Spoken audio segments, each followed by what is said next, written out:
کیونکہ یہودی اسی طرف منہ کر کے عبادت کیا کرتے تھے۔ 17 ماہ بعد ہماری عبادت کا رخ بیت المقدس سے بیت اللہ کی جانب موڑ دیا گیا، کیونکہ مسلمانوں کا شروع سے قبلہ اول وہی رہا جسے پہلے حضرت آدم اور پھر حضرت ابراہیم علیہ السلام نے تعمیر کیا۔ حضرت عمر رضی اللہ عنہ کے دور حکومت میں اسرائیل یعنی یروشلم پر عیسائیوں کا قبضہ تھا۔ بیت المقدس کے ہی احاطے میں انہوں نے گرجا گھر تعمیر کیا ہوا تھا اور عین تابوت سکینہ والی جگہ وہ گند پھینکا کرتے تھے۔ یہودیوں کی نفرت میں یروشلم کی فتح کے وقت جب حضرت عمر وہاں گئے تو عیسائیوں پر برہم ہوئے، وہاں صفائی کروا کر مسجد تعمیر کروائی اور قرآن میں موجود معراج والے واقعے کی نسبت سے اس مسجد کو اقصی کا نام دیا۔ یہودیوں کی دیوار گریہ بھی اسی احاطے میں موجود تھی تو زائرین کی حیثیت سے انہیں بھی وہاں آنے کی اجازت دے دی گئی۔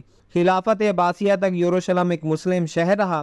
اس کے بعد عیسائیوں نے دوبارہ یروشلم پر حملہ کر کے اس پر قبضہ کر لیا۔ صلاح الدین ایوبی نے عیسائیوں کے خلاف 50 سے زائد جنگیں کر کے بیت المقدس دوبارہ حاصل کیا اور پھر 700 سالوں تک یہ خلافت عثمانیہ کے زیر سلطنت رہا۔ یہودیوں کو بھی دیوار گریہ تک اپنے مذہبی اقدامات کی آزادی رہی اور یہودی آہستہ آہستہ پھر یروشلم میں آباد ہونا شروع ہو گئے۔ اس دوران میں کئی بار انہوں نے خلافت عثمانیہ کے سلطان کو پیسوں کے عوض یروشلم انہیں سونپنے کا لالچ دیا لیکن ناکام رہے، اور پھر دوسری جنگ عظیم میں عیسائی سپاہی ہٹلر نے چن چن کر یہودیوں کو مارا۔ قریباً 60 لاکھ کے قریب یہودیوں کا قتل عام کیا گیا اور یہ در بدر بھاگنے پر مجبور ہو گئے۔ اس دوران میں انہیں یہ اندازہ ہو چکا تھا کہ انہیں اب خود اپنی پہچان بنانی ہے اور بائبل میں موجود یہودیوں کے آخری عروج سے قبل والی کئی نشانیاں بھی ظاہر ہو چکی تھیں، اور وہ یہ تسلیم کر چکے تھے کہ ان کا آخری مسیحا اب دجال ہوگا جس کی بدولت پوری دنیا میں ان کا دوبارہ بول بالا ہوگا۔ انہوں نے برطانیہ سے ساز باز کر کے خود کو الگ ریاست تسلیم کروا لیا۔ یوں اسرائیل باقاعدہ ایک ملک کی صورت میں دنیا کے نقشے پر ابھرا۔ پھر آہستہ آہستہ انہوں نے فلسطین اور دیگر مصری علاقوں پر بھی قبضہ کر لیا۔ عرب ممالک اسرائیل کے خلاف جنگ پر آئے لیکن اس وقت تک یہ خود کو اتنا مضبوط کر چکے تھے۔ عرب ممالک کو اس ایک چھوٹے سے ملک سے منہ کی کھانی پڑی۔ عیسائیوں نے بھی دیکھ لیا کہ اب ان سے لڑ کر کچھ وصول نہیں ہو تو باقاعدہ گرجا گھروں میں پادریوں نے تقریبات منعقد کی اور یہودیوں کے لیے معافی کا اعلان کیا گیا۔ یوں سیاسی اور اقتصادی مفاد پرستی نے 2000 سالوں سے ایک دوسرے کے ازلی اور جانی دشمنوں کو ایک صف پر لا کھڑا کیا، اور قرآن کی بات بھی سچ ہو گئی کہ یہود و نصارہ ایک دوسرے کے دوست ہیں۔ یہودیوں کے عقائد کے مطابق وہ ہیکل سلیمانی کی حفاظت نہیں کر پائے تو خود کو قصوروار کہتے ہیں، خود کو سزا دینے کے لیے زنجیروں اور چمڑے سے پیٹتے ہیں اور دیوار گریہ کے پاس آہوزاری کرتے ہیں۔